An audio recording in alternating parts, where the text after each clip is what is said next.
মৰিনী সমষ্টিৰ অন্তৰ্গত মকালনী চুচাবাটত ব্ৰহ্মপুত্ৰৰ মূল মথাৰিত থকা চুচাবাটৰ চুইচ গেটখন বিভাগে জলসম্পদ বিভাগে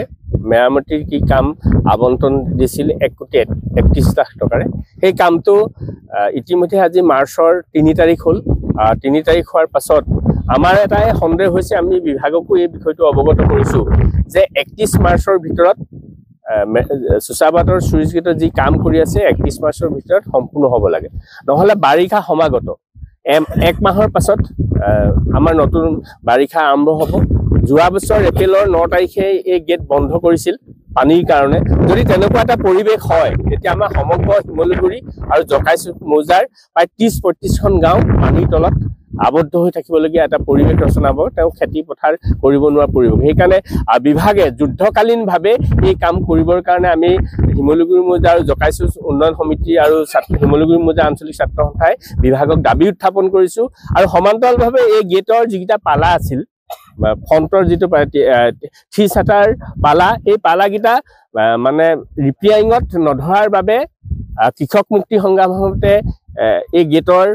মানে নতুনকে নিৰ্মাণ কৰিবলৈ যদি তেনেকুৱা হুকা পচলা নীতি থকা হয় তেতিয়া আমি সমগ্ৰ এই অঞ্চলটো আমি পানীৰ তলত থাকিব লাগিব সেইকাৰণে আমি বিভাগক যোৱা 1 তাৰিখে এই বিষয়টো অৱগত কৰা হৈছে যে তৎকালীনভাৱে গেটৰ কাম যুদ্ধকালীনভাৱে কৰি 31 মাৰ্চৰ ভিতৰত আগত শেষ কৰিব লাগে আৰু আমি যিসকল ইয়াত মিস্ত্ৰী আছে তেওঁলোকৰ মূল মিস্ত্ৰীৰ লগত আমি কথা পাতিছো তেওঁলোকক সুধিছো কিমান দিন লাগিব গেটখন নিৰ্মাণ কৰিব তেওঁলোকে কৈছে আমি এতিয়া কাম দিনে ৰাতিয়ে কৰিছি যদিও আমাক 12 মাৰ্চৰ আগত আমাৰ ওপৰত ঢালাই কেতিয়াও নহয় বহু মানে কষ্টৰ কাম আছে তেওঁলোকে 12 মাৰ্চৰ ভিতৰত যদি ঢালে তাৰ পিছত আৰু 15-20 দিন মানে এই ওপৰ ছাদখন ৰাখি থব লাগিব তাৰ পিছতে মাটি কাম হ'ব এইকাৰণে ভাবিছো কি কৌশলে হক বিভাগে কৌশলপূৰ্ণ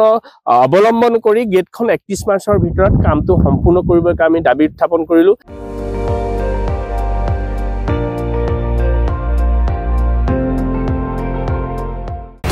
আপুনি চাই আছে ND24